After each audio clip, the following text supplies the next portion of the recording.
Welcome in, Hokies fans, to this edition of the TechSideline Podcast as we record on Monday, October 4th.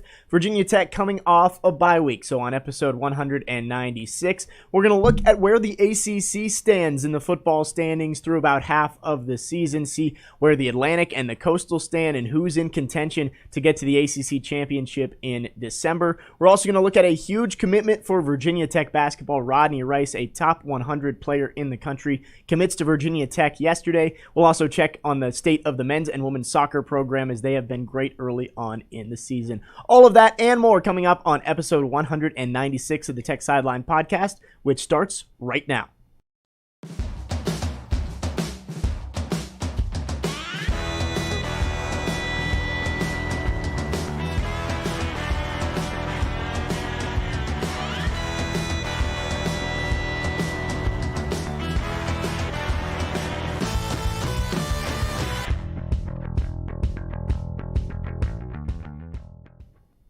We welcome you into episode 196 of the TechSideline Podcast, whether you're listening archived on SoundCloud, Stitcher, Amazon Music, Apple Podcasts, or Google Podcasts, or if you're watching archived on the YouTube, we ask you to like, comment, and subscribe to the TechSideline YouTube channel. If you are watching live on YouTube, be sure to drop a comment or question in the chat below for Will and Chris, and we will get to those later on in the show.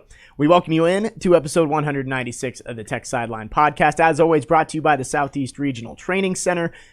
You can help bring Olympic hopeful athletes to Blacksburg and one of the best and fastest growing wrestling programs in the country. Go to southeastrtc.com to learn more and donate today. We got the usual crew on set on this Monday morning. Will Stewart, our founder and general manager, across the way. Chris Coleman, the lead analyst and columnist at TechSideline.com to my left. Behind the scenes, the best podcast producer in the land, Malcolm Stewart. And in the fourth chair today, it is Nick Brown. He is going to have his usual trivia and notes segment right before our break, and I'll also get to your YouTube questions at the end of the show. And I am Jake Lyman, your host as always. Bye week, guys. So not much going on this weekend. What'd you guys get up to? Slept in on Saturday and then watched a little bit of football. Watched Syracuse, Florida State, and then I watched Boston College, Clemson Saturday night. How close did you watch Syracuse and Florida State? Fairly close. Yeah. I didn't watch the whole game, but I tuned in like the second quarter. Yeah. So I didn't flip back and forth between it and anything else. I watched that game. It was a decent game. It was a really good game. At one point, there were two consecutive missed PATs. Extra points, yeah. Yeah, and one of which, like the Syracuse kicker, apparently won the Lou Groza Award a couple of years ago. Yeah, he's really good. Yeah, and then he missed an extra. That's like the most go ACC moment of the weekend, I guess. I felt bad for Syracuse to a certain extent. There was a blatant hold on Florida State's last drive when their quarterback scrambled down the left side and that didn't get called. Oh, man. Q Hokie Pro on the message boards. So. Yeah. I don't know. It was an entertaining game, but I really watched it more out of curiosity to see what I thought of Florida State. Why are they 0-4? And I don't know. I mean, the recruiting rankings say that they certainly have more talent than Syracuse. But like when you watch them play against each other, you couldn't tell a difference between either team. Right. You could tell no difference between either team. Yeah. But sometimes talent, you can't tell that it's actual talent unless it's well coached. The culture is strong. Guys know what they're doing, things like that. And apparently not a lot of that has been happening at Florida State recently. I was hoping, obviously hope you never pull for Florida State over Syracuse. So I was hoping Syracuse could pull out the win. But you had me at you never pull for Florida State. Yeah, right. Exactly. Stop right there. You know, I'd pull for them against Carolina. Yeah? Okay. Yeah. We were talking on the podcast on Wednesday about the Miami UVA game on Thursday and how the smart call was to pull for Virginia to win that game, which they ended up doing. The end of that game was nuts. Like, Virginia was fortunate to win. If Miami had won, they would have been fortunate to win. Yeah. When let's see, Miami had the ball. So they do a little running play to the left with the quarterback to get the ball in the middle of the field for the last second field goal. When he fell down, there were 40 seconds left on the clock, right? 40 seconds left on the clock. You have plenty of time to run your kicker out on the field and set up, keep him in rhythm. Just normal, a normal kick. Instead, you let the clock run down to 3 seconds and ice your own kicker. Now, do you know if UVA had any timeouts? UVA had no timeouts left. Right. So yeah. So I mean, the only way the clock could stop is if Miami stopped it, and they stopped it. See, I blame that on Manny not going to bed early at the ACC. yeah, seriously. There are other things Miami football coaches have to do than think about managing games, I guess. Yeah, that was a strange game, though. I mean, the UVA touchdown that should have probably been an interception, and then the receiver for UVA kind of just stood up with the ball, didn't even know he caught it. Did you read any of his quotes? He didn't realize it was a touchdown. Yeah. He thought the ball had bounced off the ground or whatever, so it lands in his chest, and he grabs it, and he gets up, and people come running over. He wasn't celebrating. Yeah, he scored. Yeah, like, I did. It was odd. Now, to be fair to Virginia, I mean, that Miami guy late in the game should have been called for a targeting. That was like the most Miami play. I mean, you've got to stop. It's 3rd and long. You force an incomplete pass, and then you just come in and helmet, lead with a crown of the helmet tar. That is the most Miami football play.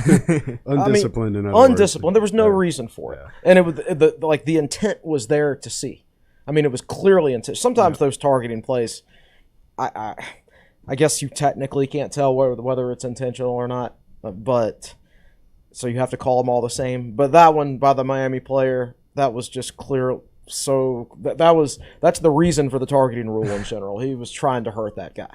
So and as the announcer pointed out, he's lucky he didn't break his own neck. Yep.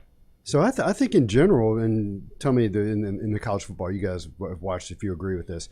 I think they're being a little less strict with the targeting this year. Yeah. I've seen things that I thought were going to be verified or confirmed as targeting that have not been. Has that been your experience watching? I think so too. I don't know. I don't have an opinion on that. I still think they're really, really soft with late hits on the quarterback. Yeah, where you barely brush a guy. Some of that. You're going up.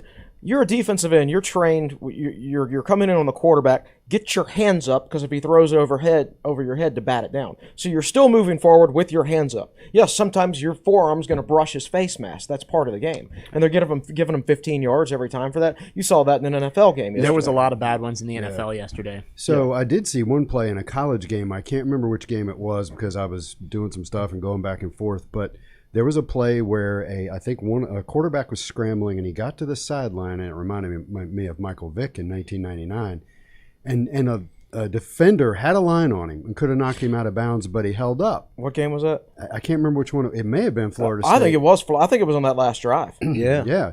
So it turned into like a 20 or 30-yard game because the defender laid off of him, thinking if I hit him, they're going to throw a flag. Right, because we're near the sideline and it's the quarterback. So I was thinking, man, if a Tech player did that, Tech fans would be so livid, and I would have to explain, no, the rules have gotten into defenders' heads. Yeah. That's the only reason I could think of why that guy pulled up. You could just see it. Now, I did see another play. UNC had a kickoff return for a touchdown, and I don't like to compliment UNC, but this was a really smart play where a UNC blocker, the returner's running down the sideline with a guy chasing him, and a UNC blocker came up, and instead of blasting the guy from the side, he just kind of ran up to him and shrugged him out of bounds and then went like this, and that was smart, So it's possible in some of the targeting that I've seen overturned, it actually was a hit with the shoulder. It was not the head. And so it's possible that this the one in the Middle Tennessee game that knocked out Burmeister. Yes. Yeah. I mean, that was with the shoulder. Yeah. And so I think the rules changes and the enforcement of it are starting to get into the defenders' heads, and I can't explain the hands being up rushing the quarterback. That's still happening. What I'm afraid is going to happen in an NFL game one day is it's going to be like a really, really big game, and it's going to be like in the fourth quarter, and the ref's going to call one of those things on some defensive end, and the defensive end is actually going to hit the ref. Was going to hit her. No, I'm serious. It's possible. Like football players are angry on the field. They have to be good.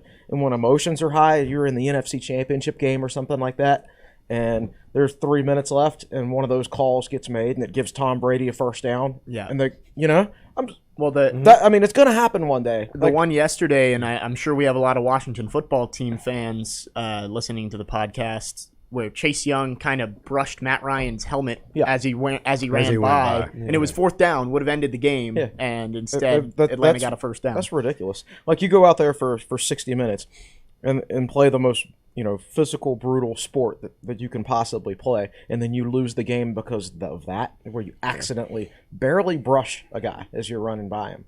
It's just, it doesn't make any sense. Like, that rule within the context of the sport doesn't make any sense at all. Yeah. And looking at the targeting rules just quickly, I think Justin Fuente actually has had a really good point on this. They need to institute like a flagrant 1, flagrant 2 kind of thing, because I don't know if every one of those hits deserves an ejection. I think that's fair. I think 15-yard penalty on all of them, but maybe you can step Well, think it up. about it. You can punch someone in the face twice, Right. and then you're ejected. Right. But if you accidentally hit someone in the head, then Or if you punch somebody in the face an Pregame. hour and You 31 mean twice minutes on before 2 the separate game. occasions, right? It would take, honestly, if it were me, it would take me a lot to eject someone. Like, I would have ejected the Miami guy against UVA. Mm-hmm. I thought that was clear intention to injure. But most of them, I wouldn't. I mean, yes, you lead with the helmet and everything, but I mean, if you got your head down and if that offensive player makes a move at the last second and you had gone in for the tackle and then he moves in your direction and then it becomes helmet to helmet, like, how can you eject somebody for that? yeah. And I got to figure that a large number of refs, it would be interesting to see the percentage, played football. They've played the game. It's not like you're bringing in 5'3" bespectacled guys out to be jerks. These guys, they get it. And especially at the NFL and college level, they've been around the game a long time. They know how it works. So I don't know. I guess they're being told how to officiate. Well, I imagine most of them don't like calling it. Yeah. Right. I believe I saw yesterday at some point one of the refs in an NFL game called one of those roughing the passer calls and then went over to the sideline and talked to the defensive end and was like, it's the rule. I don't like it, but I you have gotta to call call it. it. Yeah. You got to enforce the rules. All right. Well- So you didn't ask me what I did this weekend. What? So Friday night, I put a new stereo in the cop car. Have we talked about the fact that I bought an old cop car? I know we have off. I'm not sure if we talked about it on the podcast. Yes, I bought a 2006 Crown Vic cop car, and I've gradually been, it's my project car, so I've gradually been doing stuff to it. And cop cars come with AM/FM radios with 4 presets. Like, when you pull that thing out of the dash, it's this thick. There's nothing to it. So I put a modern stereo in it. Very cool. That was Friday night. And then Saturday, I painted my basement stairwell, but I had games on, so I was sort of listening, but I wasn't really watching most of the time. So if I say something a little off the wall, it's just because I heard stuff and didn't see stuff. I had Cincinnati and Notre Dame on. Yeah. The tendency is going to be to talk about Notre Dame a lot today, but we want to save most of that for Wednesday. Yeah. And, I switched back and forth a little bit. The noon games were awful. They were all blowouts, except for Cincinnati and Notre Dame started at 2:30, so that at least was a competitive game. But when you're painting the stairwell and it's 35-0 midway through the second quarter, it's just nothing to do but paint. Yeah, not a ton of good games on Saturday, even though some of them were billed to be. I mean, 2 versus 8, 1 versus 12. But Alabama and Georgia, we were talking about this earlier, that they just seem that much better than everybody else. I mean, when we get to the playoffs and the number 1 and number 2 seed just hammer the number 3 and 4 seeds by 40 or 30 or whatever it's going to be.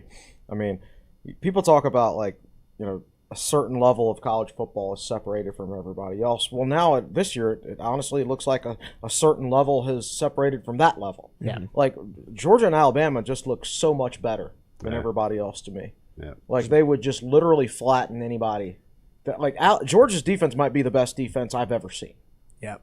Well, you look at the rankings right now, it's Alabama, Georgia at the top, and then Iowa, Penn State, Cincinnati. It doesn't feel like those 3 teams are even in the same atmosphere as. I could not imagine either one of those 3 teams who, are all good, well-coached teams. I couldn't imagine them being within 25 or 30 points of Alabama and Georgia at the end of the game. I know it's a different year, and last year was COVID, yada, yada, yada, but Cincinnati played Georgia tough in the bowl game last year. Of course, it's a bowl game. It wasn't a playoff game, so you got to wonder what Georgia's level of motivation was. But I remember watching that game, and that was a hard-fought game, and I was really impressed with Cincinnati. They had a chance to win that game, too. Yeah, they did. I doubt Georgia cared.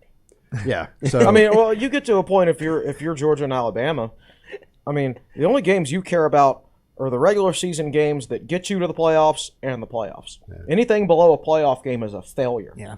Yeah. And it's no point in playing. And they'll care about the SEC championship game, but that is the way things are written right now. It's not a gateway to the playoffs. Well, you're right. It's not. It seems like if Alabama and Georgia continue winning, whether you win or lose that game, you're going to be in. It's the most meaningless SEC championship game ever. You're going to be in the playoffs either way. They're going to play each other, then they're both going to the playoffs. It's just who's going to be number one and who's going to be number two. That's all it's going to decide. Yeah. So it's going to it'll decide who your first round playoff matchup is against, and which quite frankly won't matter. So. Well, what if Georgia wins the SEC championship game and then Alabama beats them in the national championship game? Who's the national champion then? Well, you know how it works. It's a playoff. Whoever wins second. You know. I don't know. I don't. Ohio State's going to be there more years than not. I know they're not this year, and I'm sure they'll be better by the end of the season. I mean, they might win out. And if your only loss is to Oregon, maybe that sneaks you in if you're the Big Ten champion. Right. I would actually feel better about the playoffs being halfway competitive if there was Ohio State in there. But still, this year, even I don't think they would do much against Alabama or Georgia. So totally random, different subject change, but I do want to do some housekeeping and give somebody a shout-out who's helped us with our video setup. Malcolm? I vegged out. What was his name that helped with the video setup? Corey Rutledge. So Corey is he lives in Richmond, and he's in audio video production. It's what he does. So when I told the story about we've got a new switcher and we can't figure it out, Corey hit me up with an email, and it's funny I can remember where he lives and what he works and all that stuff. But anyway, he emailed and he's familiar with the switcher that we bought, and he got right to the heart of the matter. So we actually have 4 cameras set up, and we'll continue evolving that stuff. So sorry to totally change the topic, but I did want to give Corey a shout out. Well, on Wednesday we got the new mics in, now the switcher's in, so we're starting to get fully high tech here in the high tech studios. We are evolving, yes. Well, it is Notre Dame week for Virginia Tech football, and Notre Dame coming off a loss to Cincinnati. And we will talk football later on in the show. We're going to dive into the ACC, look at the Atlantic, the Coastal, kind of see where those divisions are shaking out and who is in contention. But first, we got to go with the big news of the weekend. Yesterday, Rodney Rice committed to Virginia Tech basketball, going to DeMatha Catholic. That's where Mike Jones used to be the head coach. 52nd ranked player in the nation by 247, third ranked player in Maryland. This is a huge pickup for the Hokies. Yeah, one of Tech's highest ranked recruits ever. You know, not quite as high as Nikhil Alexander-Walker or Dorian Finney-Smith, but you know, he's up there. And back in the day, probably not as high as Del Curry. Dell was Dell was a McDonald's All-American. Way back then, yeah. So Dell would have been, you know, top 20 or so in the country by modern standards. He also would not have gone to Fort Defiance High School. He would have played at a basketball factory if he was a recruit right now, and literally everybody in the whole country would offer him. But anyway, it's true. Kind of sad, but true. No more. Sorry, Fort Defiance. So anyway, in the 247 rankings era, yes, he's the third highest cabinet. Yes. Dorian Finney-Smith. Yes, I couldn't. So I saw that GC Hokie 34 said that third highest rated recruit ever. He didn't list the other two, and I thought, well, Nikhil's one of them. Who's the other? Kind of forgot about Dorian Finney-Smith. Both currently NBA players and pretty solid, at least rotational NBA players as well. And Rice has NBA potential. He can play the one or the two. And the thing is, his primary position long term at Tech might be point guard, but you can play him and Padula together, because you can play Rice at the two. Yeah, GC Hokie kind of gave us the rundown on the subscriber board yesterday, and he said that Rice is absolutely a point guard. And that was my first thought was, well, what happens to Sean Padula? But I'll let Mike Young sort that out. You take the best players you can get. And GC also says you'll see Rice listed at 6'4" and 6'5". He says he's got him in the 6'3" range. So I gather from reading the comments that he's not a particularly lengthy ball player, defender, long arms, or anything like that, but he's very physical, and you can't knock him off his line. When he goes to the rack, you're not going to knock him off his drive, and this is a random comment from way back in the day, but Marquis Cook was like that. He was very physical going to the basket. That's all he was. That was all he could. He couldn't use both hands, and he couldn't shoot, and that's why he lasted about. But he was the Michael Vick of Virginia Tech basketball. Oh gosh, yeah. So Anyway, that's this is before. Marquis Cook was the highest ranked basketball player in the state in 2004-ish, thereabouts. Wow. And he was a freshman when like Jamon Gordon and Xavier Dowdell were sophomores. And it was a heavy recruitment. A lot of major schools recruiting him. He was like a top 50 type guy. And Seth Greenberg sold him on that he could be the Michael Vick of Virginia Tech basketball. And he came in and he was big and strong, just like he was hyped to be. But he stunk at everything else. Just could not shoot a lick. Couldn't finish with his left hand. I mean, I think he ended his basketball playing for like Elizabeth City State or something like that. I remember he transferred to Colorado State. And then somewhere else. And again, had a cup of coffee at Colorado State. He had 2 or 3 different schools that he played for. Yeah. Just not a good basketball player. Until he found his level. He moved until he found his level. I'm not even sure he was good there. Yeah. Yeah. No. I think a couple of times he moved, and it wasn't necessarily his decision to move. Right. It's not his fault he was overrated. Right. I mean, people can't help how they're ranked. Yeah. What other people rank them. Yeah, exactly. You have no control over that. But anyway, we hope that's not the case with Rodney. Yes. Well, Rodney Wright, he goes to DeMatha Catholic, which is a known basketball factory. And again, Mike Jones was the head coach there. Now he's one of Virginia Tech's assistant coach. He replaced Chester Frazier this offseason. And that seemed to be kind of the first thought everybody had when Mike Jones took this job was not only are you going to get the DeMatha guys who he had been coaching, but maybe you get that entire DMV, which has been a pretty solid pool of talent over the last couple of years. I remember when I first wrote an article after Mike Jones got hired, I went over a list of recruits from DeMatha who he would know and have solid connections with, and Rice was one of the guys I mentioned in that article. And you had to figure Tech was going to end up getting at least one of those guys in this class. And Rice will be the crown jewel, I guess, of this recruiting class from a rankings perspective. GC Hokie says he is primarily a point guard, but also someone with enough positional versatility, length, and defensive potential to play 1 through 3 depending on matchups. I don't currently see a lineup where you'd have him guard threes, but he can absolutely be a wing. So his primary position would be point guard, secondary, the 2 guard, and an emergency small ball 3. Right. Okay. And that seems to be what Virginia Tech needs. When we kind of looked at the team last Wednesday, it seemed like there was a little bit of an issue with depth, especially on the outside, especially at wing. So maybe a guy who can be kind of the tandem with Padula up top, but also be able to go out there and take over for Couture and Aline. Sure, depending on the matchup and everything like that.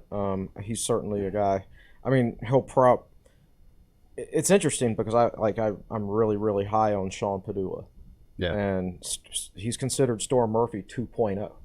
Yeah. And Storm Murphy told me that. He said they were just extremely similar players. So Padula is going to get plenty of time, I think, as the backup point guard this year. I don't know exactly how many minutes per game or anything like that, but he's set to take over the starting point guard role as a sophomore next year. And then Rodney Rice will be a freshman that year. So those guys are really close. And that's why you want to get your 5 best players on the court. And I think Mike Young's system is versatile enough to do that, at least at the 1 and the 2. Right. Because it doesn't require a true point guard, so to speak. The point guard often brings the ball up and then but someone else initiates the offense, right? So you can play those 2 guys together with Rodney Rice at the 2. And that's not an issue at all. Yeah. Well, this class is already looking pretty strong. A couple weeks ago, we were talking about Patrick Wessler, a big center who who committed to Virginia Tech. MJ Collins already in the class. It seems like this could be the best class that Mike Young has brought in yet. Yeah, got to add a power forward to it, I think. And Noah Clowney's really high on the board right now. I hope Alabama doesn't want him because whatever Alabama decides to do these days, they do it. Yeah. All right, so you remember earlier in not just football. All right, so you remember early in Nick Saban's tenure, when Alabama had a great defense, awesome offensive line, the first running back taken in the draft every year, but their quarterbacks were always game managers, right? And then all of a sudden, Nick Saban decided, oh, you know what? I think I want my quarterbacks to also be the first quarterbacks taken in the draft. So he upgraded his quarterback recruiting because he just chose to. Yep. Right? And then Alabama, they've got so much money, they decided they wanted to have a top-notch basketball program. And now they have a top-notch basketball program. They just picked up a commitment from the number one point guard in the country the other day. So they just decided they wanted to be awesome at basketball, and now they're going to be awesome at basketball. It's true. It seems like that program has just exponentially improved in the last 5 years. So much money. Makes sense. Yeah, why? yeah. Well, so, and I don't want to be that doom and gloom guy, but you can see the SEC basketball conference closing on the ACC because they've got the money for the coaches. They've hired a lot of good coaches in that conference, and sometimes I worry that like 20 years from now, major college athletics is going to be a 2-conference thing. Yeah, in like 20 years from now, we'll see if it truly does become all about the look. I know everybody wants Jim Phillips to find ways to increase ACC revenue. He's not a magician. Like he can't help that there's so many teams in this league that are just have small alumni bases. They're small private schools. My God, Wake and Pitt in the ACC title game, that might happen. Yeah. And like 3,000 kids go to Wake. Pitt, I have a lot of respect for what Narduzzi's done there. He's done a good job. I think Kenny Pickett's a great player. I think it's a good football team, but their fans don't go to games. There's no atmosphere in that stadium. It like the worst case scenario for the SEC would be like even if like Alabama and Georgia and LSU and Florida fell off. Let's say Mississippi State magically won the SEC West, and let's say South Carolina magically won the SEC East. Well, those are still 2 big state schools that will fill up the Georgia Dome for their championship game. Right. And Wake Forest and Pitt will not. Right. Well, there's no depth in the ACC as far as big state schools go. Yeah. And with Mississippi State and USC, for example, they might even fill it up more and travel more because, let's say, Alabama and Georgia go – they're going to be like, well, I want to save my money to go to the college football playoff games because they already know they're going. Right. Well, that takes us right into where I wanted to go next. We're going to look kind of at the ACC football landscape and just see where everything stands heading into about the halfway point of the overall season, maybe the quarter point of the ACC season. And we'll start with the Atlantic. You mentioned Wake Forest at the top, and they're 5-0, 3-0 in conference. They got a big win over Louisville this weekend, but maybe a little bit tighter than they would have hoped it would be.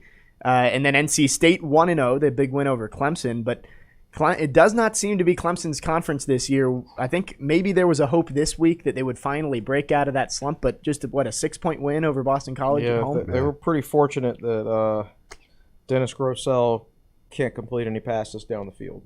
I don't. No, I mean, there were multiple times Zay Flowers was behind Clemson. Well, that's true. Backs, and he just couldn't hit him in stride. He overthrew him. Grosel he's good enough to throw for 520 yards on UVA, but who isn't, right? I mean, their defense is pretty terrible. But it was interesting watching that game.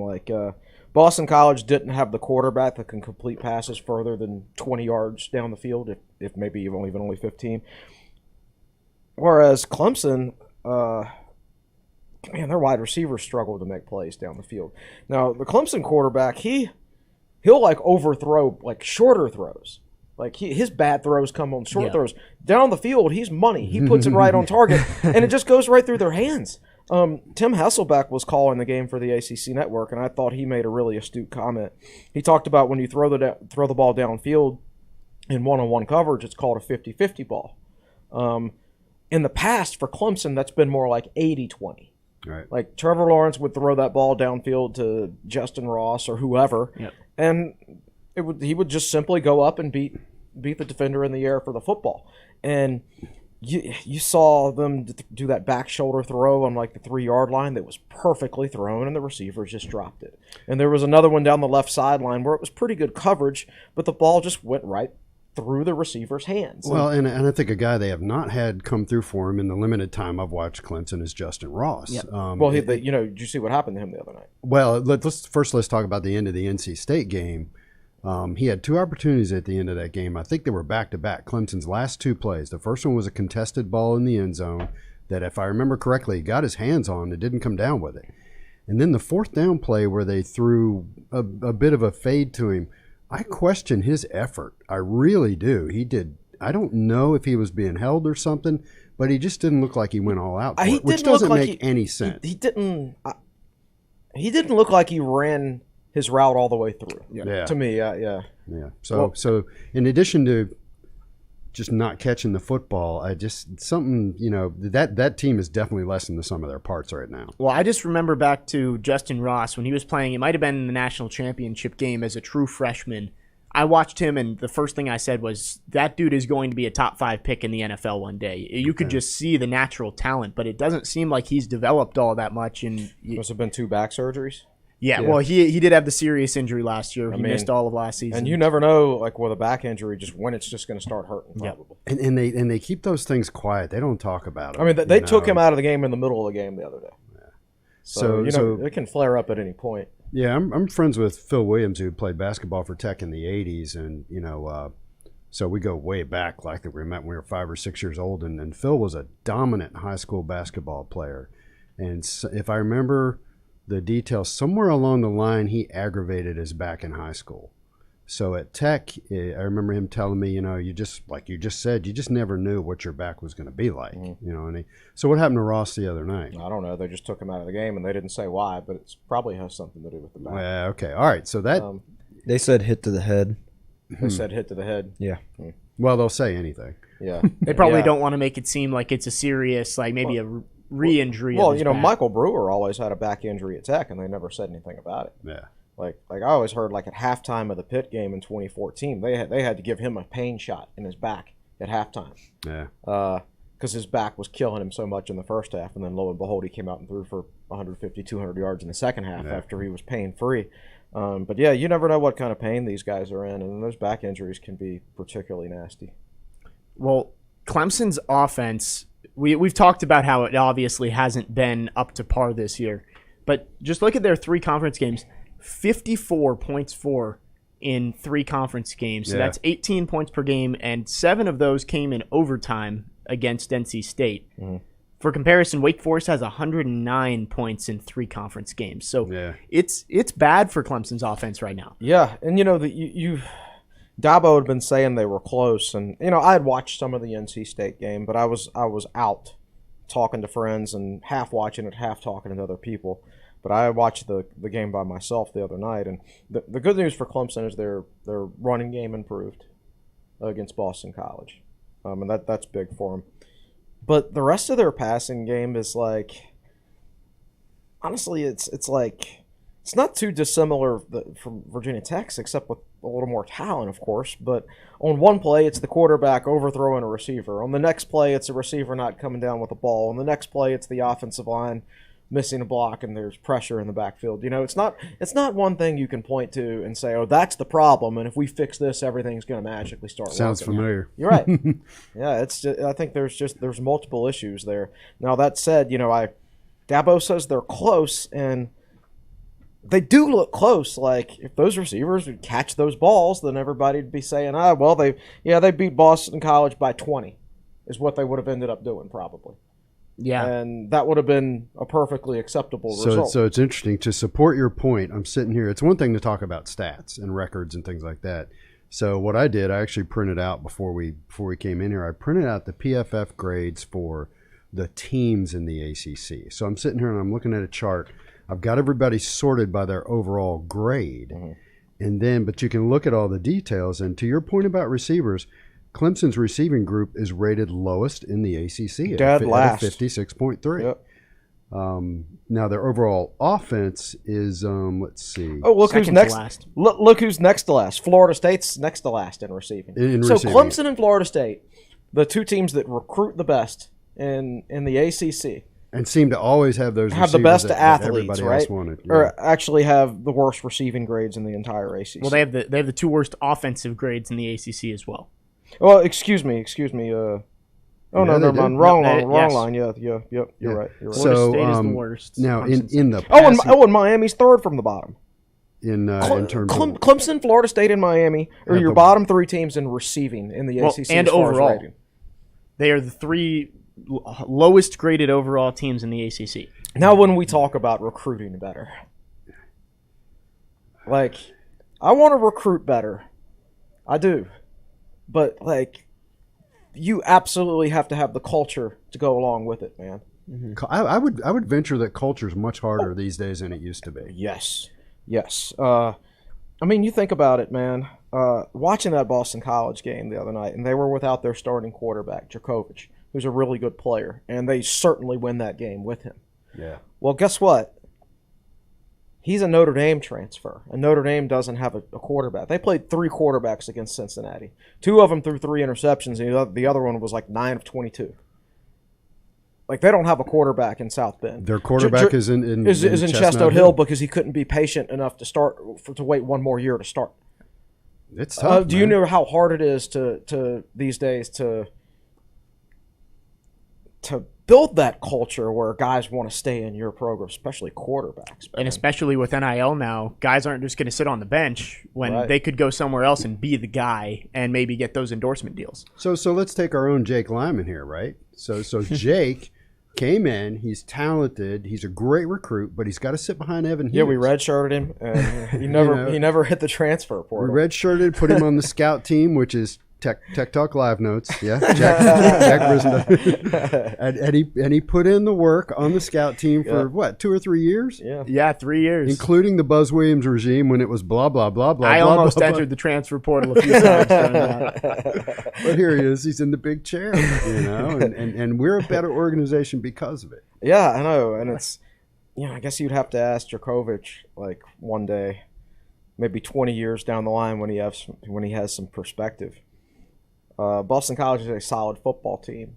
They got a really good defense and a good running game. By the way, the number 1 overall graded team in the ACC per PFF is Boston College. Right. Yep. But the only thing between Notre Dame and a playoff bid this year is Phil Djokovic. Well, offensive line. Even with that, I still think they would. I mean, I think they would run.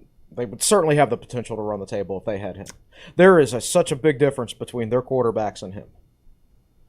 Is he worth 2 more touchdowns against Cincinnati? I'm just sitting here thinking, no. I mean, it was 24-13. I would have to go back. They fumbled a kickoff that Cincinnati had no problem scoring.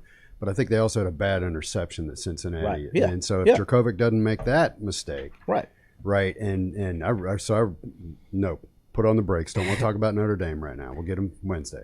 Well, going back to the Atlantic, Wake Forest is at the top. And going into probably the last 7-8 seasons, the question has been who can beat Clemson. Now it seems to be, can Clemson find its way back to the top? It's going to come down to that November 20th game when Wake Forest plays Clemson. How about that? But if Wake wins that game, it looks hard to see if anybody catching them, especially not Clemson, if they have 2 losses in the ACC. What's going to be interesting is like if NC State, Wake, and Clemson all end up with 1 loss. I mean, that's possible, right? It is. Yeah. All right, so I think it's unfortunate for Wake that they get Clemson so late because Clemson is still a very talented football team and they'll have the entire year to improve, and I assume they will improve. And I agree with Dabo that they're close, but they've been close for several weeks, right? So at what point do you make that jump? Do you make it until the offseason? I don't know. I think if I were Wake Forest, I would rather play them when Wake plays NC State, right? As opposed to waiting all the way at the end of the season to play in Clemson. That's my take. Yeah. So I think Wake Forest. I think it could possibly be that like Wake Forest beats NC State, but loses to Clemson. Because Clemson will be an improved football team by November 20th when they play. Or improved offense. Well, looking at their schedule... You're looking at Wake's schedule? Yes, it looks like the next 3 games are very winnable. Syracuse on the road, Certainly. You should be able to win that one. Army on the road, maybe a little bit tougher, but you should win that one. Duke at home, that seems like a win for Wake Forest. But then those last 4 games... all in a row, at UNC, at home against NC State, at Clemson, at Boston College. I don't think they're going to make it. That's a gauntlet to end this year. Yeah, it's similar to what Virginia Tech faces at the end, where 3 of the last 4 games are on the road. Except their home game's tougher. They got NC State and Tech has Duke. So everybody loves Wake Forest right now, but just... they'll split those games and go 10-2. But Wow. it is conceivable to think if Wake Forest does go on a run, maybe loses to Clemson, beats NC State. If NC State wins the rest of their games, you could have 3 one-loss teams in the NC Atlantic. State just doesn't seem like consistent enough to me. Agreed. They did not play well against Louisiana Tech this past weekend. Yeah. That game was tied at halftime, I think, wasn't it? And Clemson, I mean, we can sit here and say all day that, yeah, they're talented, so they're probably going to improve at some point, and they probably will, but at the same time, we keep saying that, and they haven't really done it yet. Their running game improved against Boston College, but on the whole, they're just not clicking as an offense, and when you can't score 20 points every time you play, you could lose to anybody. And that NC State loss really got rid of the room for error that they had. Now it seems like if they lose one more, So, they're by back the way, against the wall. Clemson's got to travel to Pitt on October 23rd. Oof. Yeah. Well, yeah, and Pitt's going to be able to score. Yes. Pitt looked very good against Georgia Tech this past weekend. Yes. So here's a little piece of knowledge. I don't know if we're ready to transition to talking about the Coastal yet, but PFF rankings, Kenny Pickett is the number 2 ranked quarterback in the country. Yep. 19 touchdowns, 1 interception. He's had 3 straight games with 4 touchdowns, at least 4 touchdowns. And a passing. He has 92.7 thrown, passing he has thrown 15 touchdown passes in the last 3 games, which I believe ties the record set by whom? The school record set by whom? Dan Marino. Dan Marino, who was That's a- kind of good. Yeah. He was okay. I remember the first time Kenny Pickett played, or at least first time I remember him playing, was in the 2017. I think I second was a half kid of at that that game. point. That they pulled their starter. Yep. He was a young guy. He was. Yeah. I was in middle school at that point. But I remember Pickett come. We've talked about this before. Pickett came into the game, and I remember looking at him thinking, "Man, that guy's pretty good." Yeah, he was an athletic guy who could run. The passing game has come slowly to him, but he has steadily improved throughout the course of his career. And now, 12 years later, he's got enough He's experience really- under his he belt. does. Yeah. So yeah. Shall we get right into it? Well, I think we're going to jump into the Go coast. break We're first? we're Okay. gonna take a break and jump into the Coastal after that. We'll also talk about the men's and women's soccer team later on. First, let's throw it over to Nick Brown. He's got some news with Virginia Tech scheduling, maybe some trivia, some notes. Yeah, Pitt game was announced 3:30 on either ESPN, ESPN2, or the ACC network. I think that's all depending on whether Tech wins, Pitt wins, both teams lose, all that jazz. So 3:30 kickoff for homecoming. And who's Pitt play this week? Any idea? You don't have to look. We'll look it up during the break. It's fine. But yeah, so I guess it just depends on who loses that week. And then David Cunningham's giving all the press conference news stats and all Yes. that. He's talking about Notre Dame. We talk about that. I wanted to talk about, for the question, Notre Dame's ranked 14th with their loss to Cincinnati. Virginia Tech is 3-4 versus AP number 14 teams in the country, dating back to 1973. Who was the last team ranked number 14 to lose to Virginia Tech? Number 14 to lose to Virginia Tech. I will give it's in this past Narrow decade. it down, yeah. Last decade. It was in this last decade. I'm going to randomly guess UNC. I would say Miami. Miami would be my guess. It is Miami. 2013, Trey Edmonds had 4 touchdowns. 4 touchdowns. Wow. Yeah, that God, Tech That was a went beatdown. off. Tech went off that night offensively. Yeah, they did. Inexplicably came out of nowhere and just like everything on offense clicked that night. Oh, it's explicable. It was against Miami. That's true. 42. Because then Tech came back at home and lost on senior day to Maryland the next week. Oh, gosh, that game was painful. You weren't there. No, but I God, you weren't there because I know because I've covered 2 games in my life from the press box and that was one of them. I wonder what I was doing. But I don't know. I do remember for some reason I took the game broadcast from that and I did that whole condensed game thing where I cut out all the commercials and all the talk. I don't know why I did that for the 2013 Maryland game, but so I got to watch that game afterwards in excruciating detail.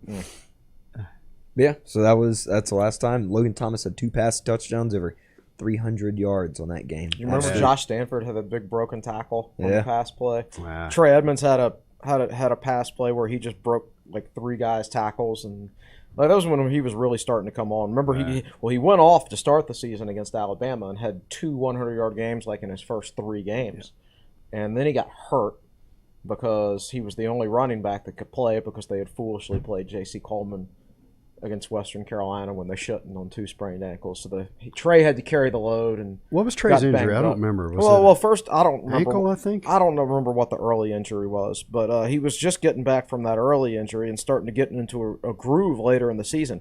Big game against Miami. Had a good game against Maryland, too, and then he was absolutely torching UVA the next week when he broke his leg. Right, and that was right. it. Yeah. He was off to a really good start against UVA. We got anything else, Nick? That's it for That's right it? now. I want to save all the Notre Dame Fuente comments for Wednesday when you guys really dive into Notre Dame. Yeah, makes sense. We'll do a full Notre Dame preview on Wednesday as the Hokies face off with the Fighting Irish, 7:30 from Lane Stadium on Saturday. We're going to take a break here on episode 196 of the Tech Sideline podcast. When we come back, we're going to dive into the Coastal. Virginia Tech seems to be in the driver's seat along with the Pittsburgh Panthers like we talked about, so that game coming up in less than 2 weeks, going to be huge from Blacksburg. We'll also look at the men's and women's soccer programs, which are both nationally ranked and looking good through the middle part of their season. Make sure you stay with us here on episode 196 of the Tech Sideline podcast. We'll be right back.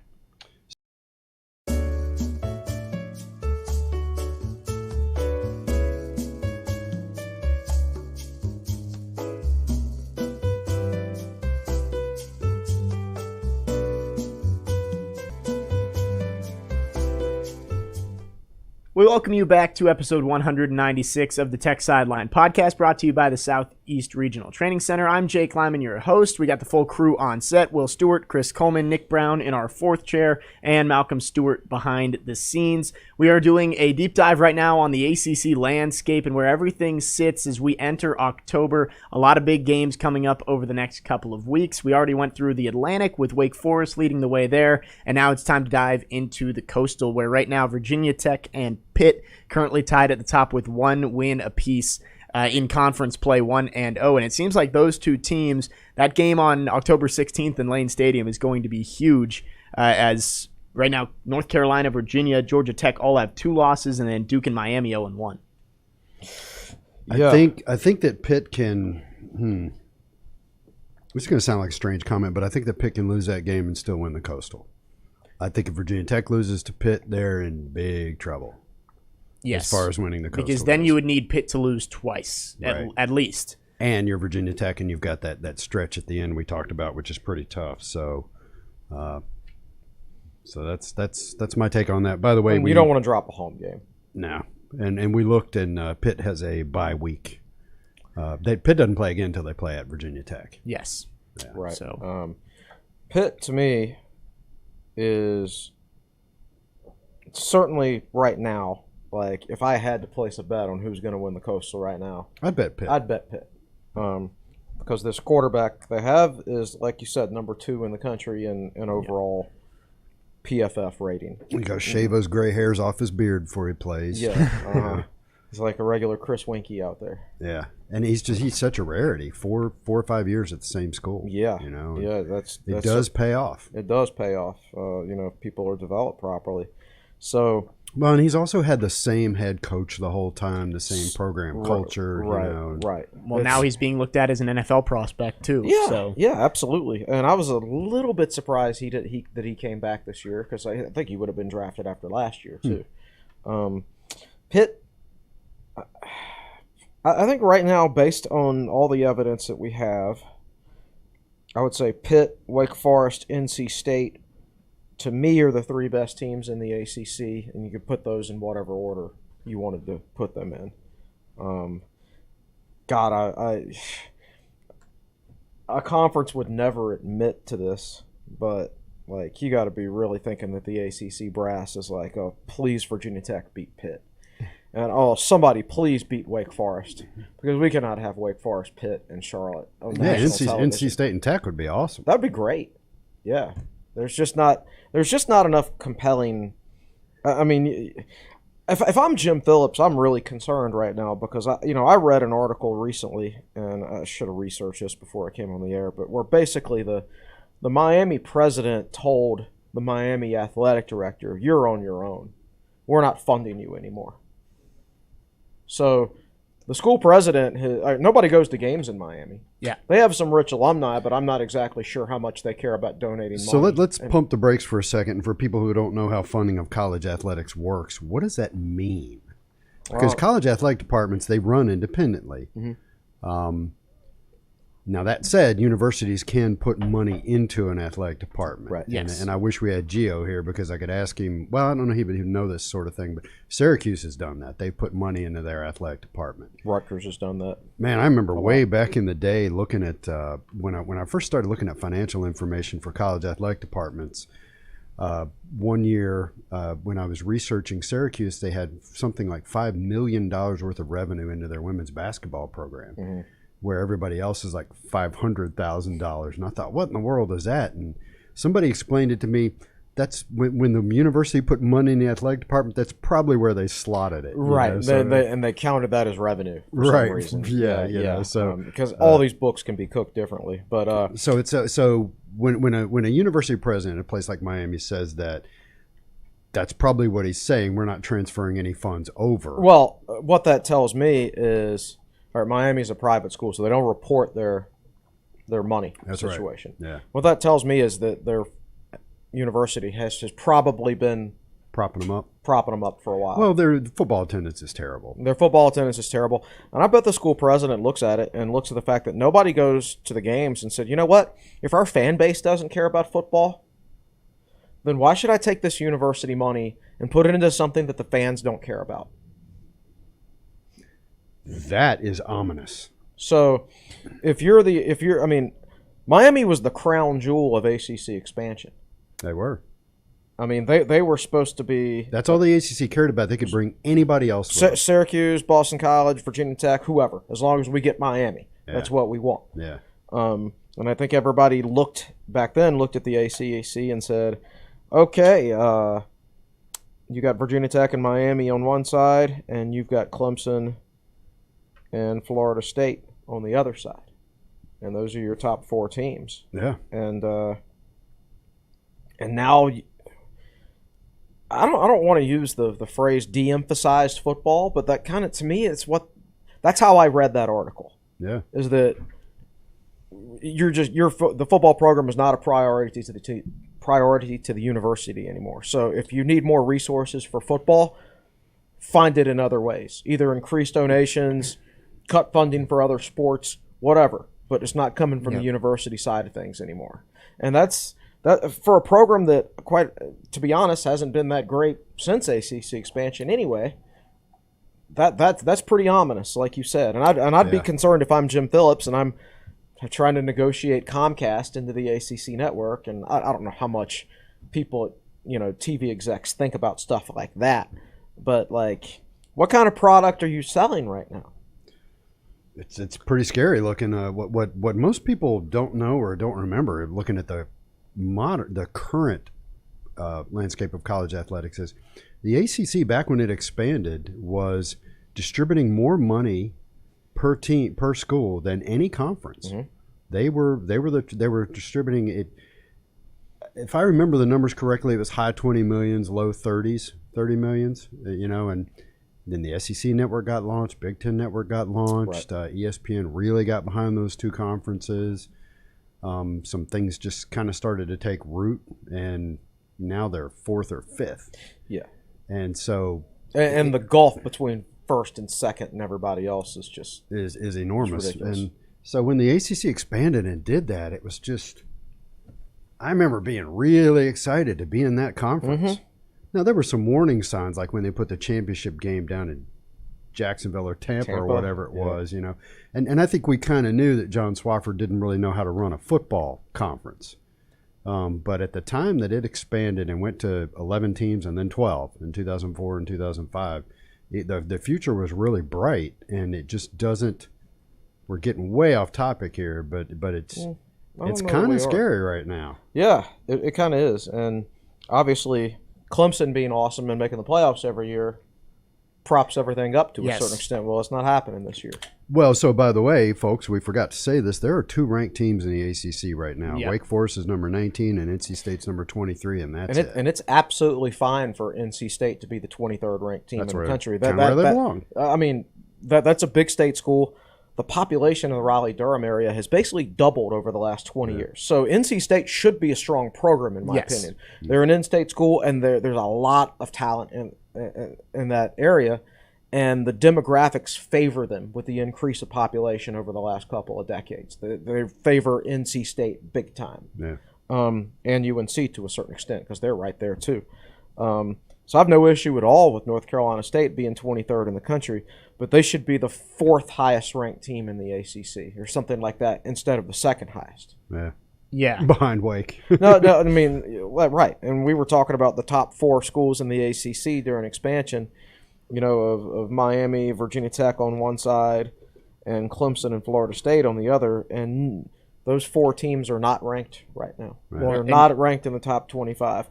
Clemson looked so bad in a win that they got dropped out of the top 25, right? Wow. Well, and we mentioned it, the PFF overall rankings, 3 of those 4 teams are the worst 3 PFF graded teams in the conference. Clemson, Florida State, Miami, and then Virginia Tech middle of the pack at number 8. And you throw Louisville in here too. They're 10th out of 14.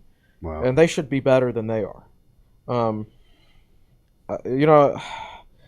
You go up and down this list, Boston College is 1st, Pitt's 2nd, Wake Forest 4th, Syracuse 5th. And these are PFF Duke grades. 7th. Overall team PFF grades, by the way. So 4 of the top 5 schools on this list don't recruit well, right?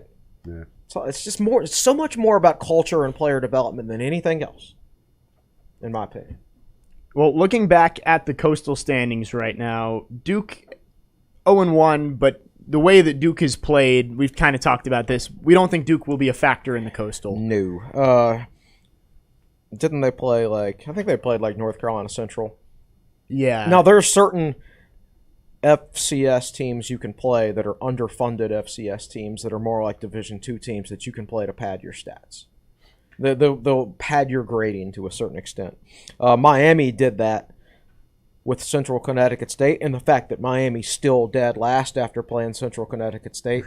All right, now there's a big difference between North Carolina Central, Central Connecticut State, and Richmond. Yes. Big difference in talent and program funding and things like that.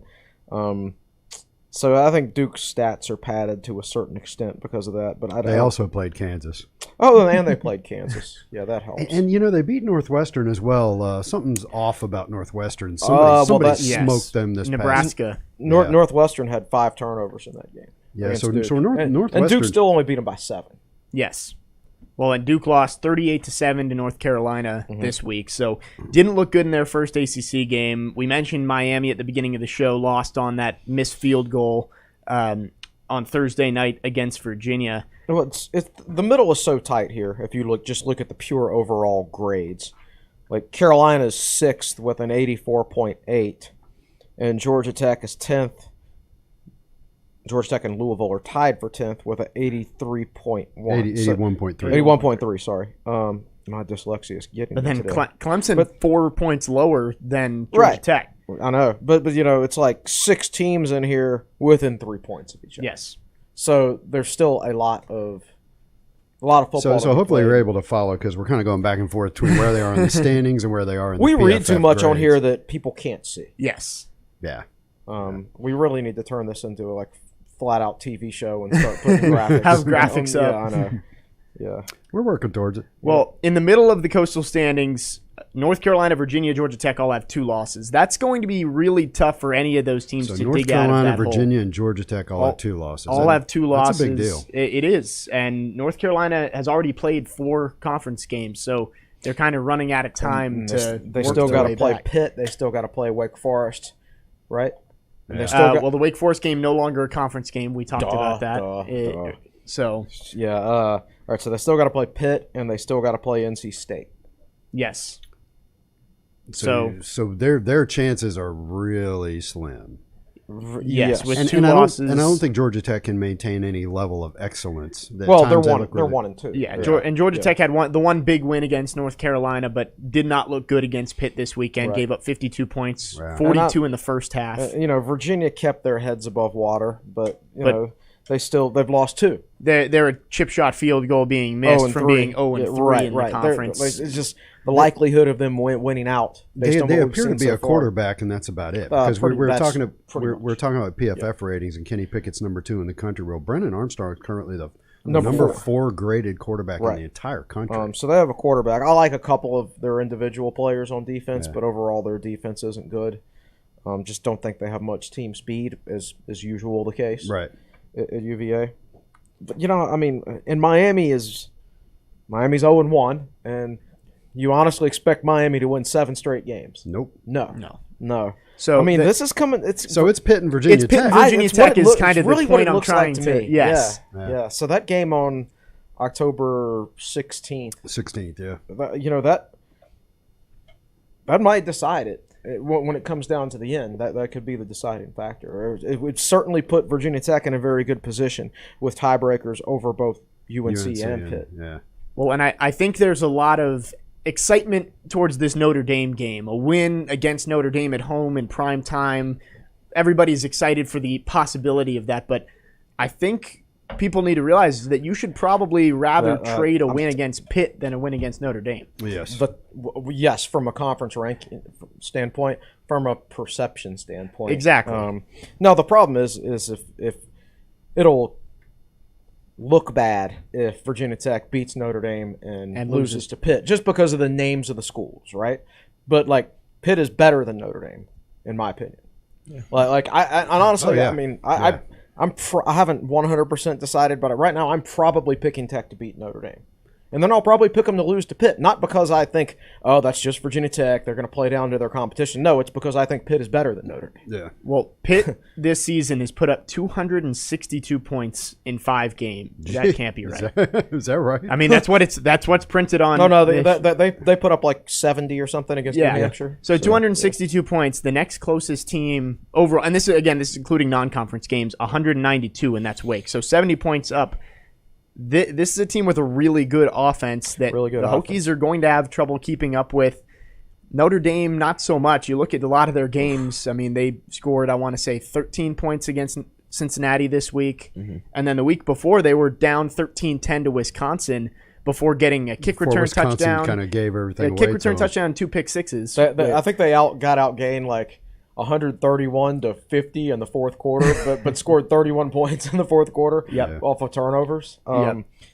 Yeah, and their offense struggled early in the season. I mean, they've just every game has been a grind for them. They've had to struggle with everything, and that's the same with Virginia Tech to a certain extent. The thing about Virginia Tech is like 1 week you score 21 on the road against West Virginia, which, as it turns out, is a pretty darn good defense that can shut Oklahoma down away from Morgantown, And then, so Virginia Tech can actually do a decent job against a top defense like West Virginia, with the exception of the red zone, of course. And then the next week, they can't score against an FCS team, right? So that actually in a way makes me feel better, because they've actually played better against the best competition they faced this year than they have against the lowest competition. Yeah, so let's get into that a little bit. I'm looking at West Virginia. They gave up 30 to Maryland. They gave up 21 to Virginia Tech, 16 to Oklahoma, and 23 to Texas Tech. Right. So the Maryland game is an anomaly. Breaking in a new coach on the defensive side of the ball. I want to get back to the whole perception thing, Notre Dame versus Pittsburgh. One of the things that struck me was it's generally accepted as truth that was Cincinnati's biggest win ever. I don't know my Cincinnati football history. At Lane Stadium, 1995. Well, that'll end up being... That's an impressive win in retrospect. Well, it's a much better team than the one they beat on Saturday, in my opinion. So that people are saying that about Cincinnati's win over Notre Dame, and the only reason they're saying that is because it was a road win over the number 9 team, which isn't the number 9 team. And they're also not number 14 either. No. And the fact that it's a critical moment in Cincinnati's history. So they go from being number 8 or 9 or whatever they were up to number 5. So that's why it's big. As far as quality of opponent, And I think that the national narrative about Notre Dame is starting to be, oh, they're not that great, and they are really struggling on offense. And they turn the ball over, and they give up a ton of sacks. And the other thing is, so this game's on the ACC network. It's not like anybody's going to be watching it. If you have Comcast, you're certainly not going to be. You know, so that game, I don't know, 500,000 people are going to watch that game, maybe? Maybe 1 million tops? Does the ACC network release their numbers? No, you're never going to. Unless it's some huge number, in which case ESPN will tell you about the highest rated game ever on the ACC network. Right. You may hear that. And I do get the PR emails from ESPN where they brag about their ratings.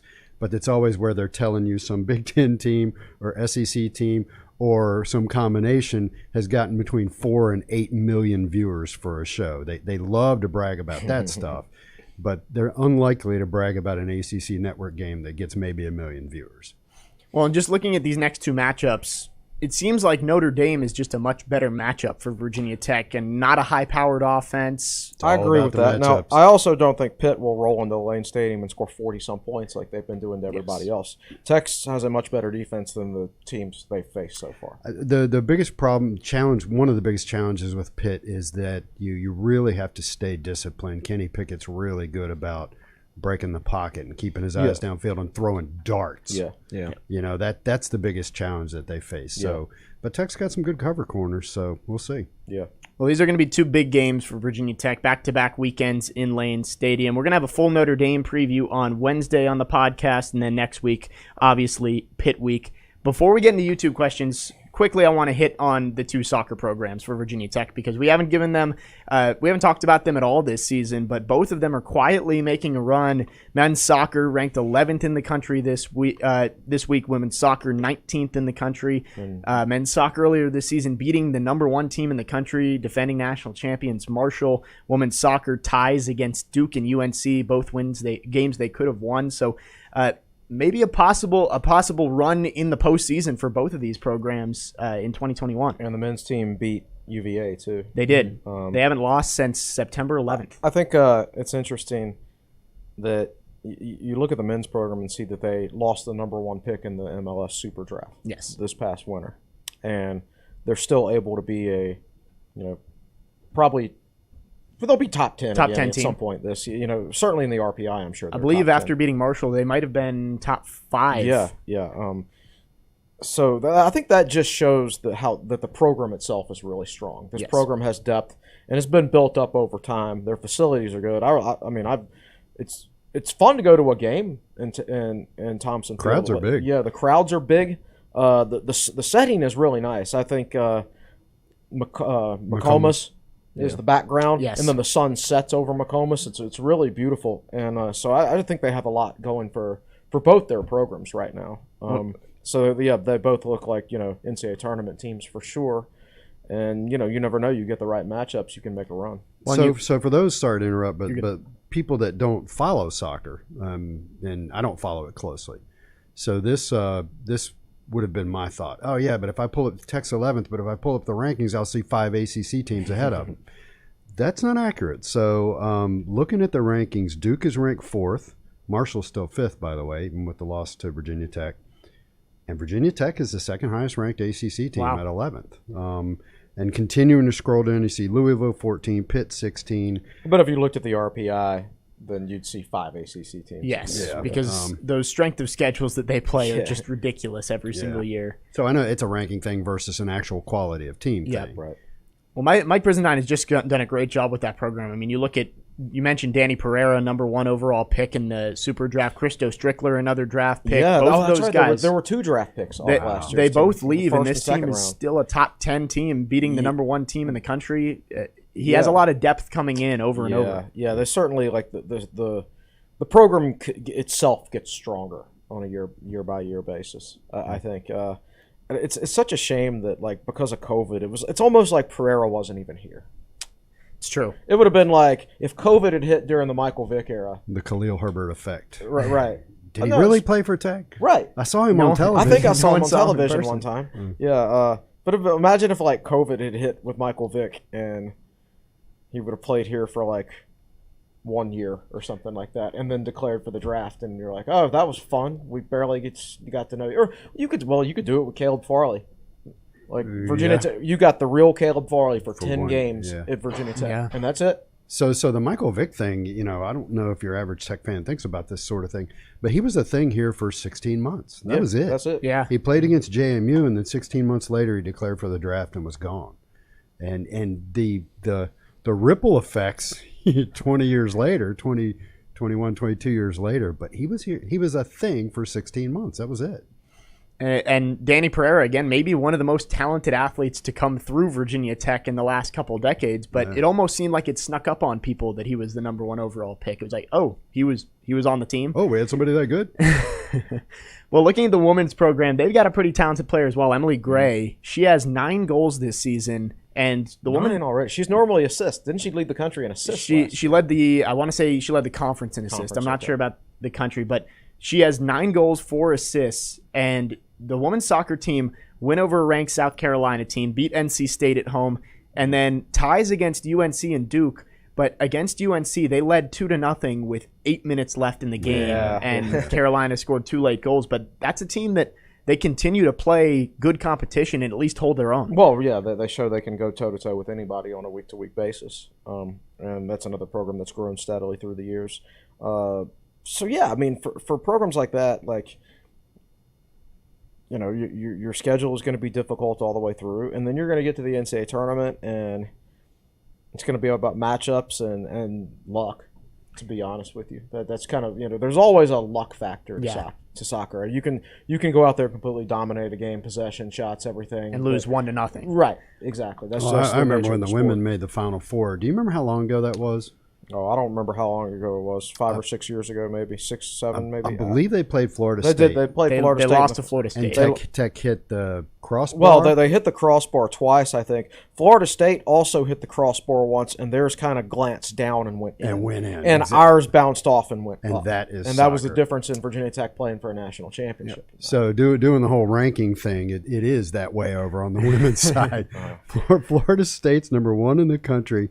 They are 10-0. And they're getting 33 out of 34 votes to be number 1. So it goes Florida State number 1, Virginia number 2, Duke number 4, North Carolina number 5. So so that's what you're looking at over on the women's side. Well, women's soccer on the road this weekend, matchups with Clemson and Wake Forest. Next home game is October 15th, right before the Pitt game against number 1 Florida State. So if you're in town for the Pitt game. Is that the night before? It is the night before, so that would be a good one to go to. And then this Friday, men's soccer against number 14 Louisville. So top 15 matchup at Thompson Field this weekend as well. Of course, the Braves are in the playoffs. Very cool. So both soccer programs playing.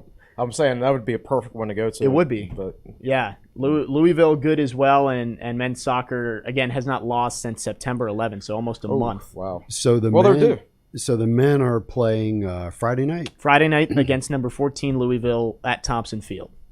And then the women are the following Friday night? Yes, women on the road, Clemson and Wake Forest on Friday and Sunday this weekend. And then their next home game is next Friday, October 15th. Number 1 Florida State comes to Blacksburg. So how do they do getting into the soccer game? Is it free? I mean, yeah. It's free for students, I believe. No, it's free for everybody. It's free for everybody. Okay. Yep.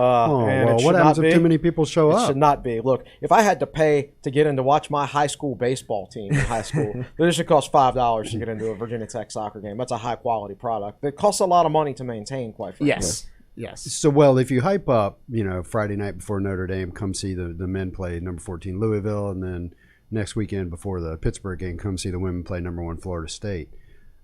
If you push that and too many people show up, maybe the reaction of the athletic department will be to issue tickets, charge, and start controlling attendance. Well, and it does seem like the crowd has been bigger this year. People just wanting to watch live sports after COVID. And the UVA crowd was very impressive. Yes. And when they fill up the stands completely, they fill around Macomas also outside the fence. You see people standing outside the fence. That's right, because the winning goal against was that Virginia, I think. It was late in the second overtime. Yep. It was interesting, the camera angle they had showing the ball going into the goal, and there were people behind the fence, and they started freaking out and climbing the fence and running onto the field. Well, that was very soccer cool. crowds will only increase at Virginia Tech through time because of the international nature of the sport and Virginia Tech being more international. Yeah. I was talking to this kid the other night, and he's a Korean kid, and he's lived in America for like 8 years. His favorite team is Tottenham because the best Asian player in general plays for Tottenham. Yeah. So this is a guy who's at Virginia Tech, loves soccer, cares nothing about football. He's just more likely to go to a soccer game than anything else. And I'm not saying soccer is going to surpass football at Virginia Tech or anything like that, but it is a sport with maybe the most growth potential at Virginia Tech. Well, and especially you mentioned the luck factor of the soccer, of just playing soccer, that maybe one of these teams is the closest to getting to that first team national championship. Yes. Well, I would probably agree with that. Marshall won it last year. Yes. And, And Marshall's good. Marshall's good, but you have to be good and have the luck factor. You have to be good year after year. Yes. And a few of those years, you'll eventually get a few bounces going your way. Yeah. Well, the narrative that soccer is a growth sport's been around for at least 20 years, but I'm actually seeing the attendance now. Right. When I see the games on television, I see the highlights, you do see. Well, it's always been a growth sport in certain parts of the country. It just hasn't been at Virginia Tech. Yeah. Okay. Or in this area of the country, per se. Mm-hmm. Well, the crowds have been good, and you've always got the shirtless men in the front row as well, cheering on both the women's games. Why do you say that? Are you one of them?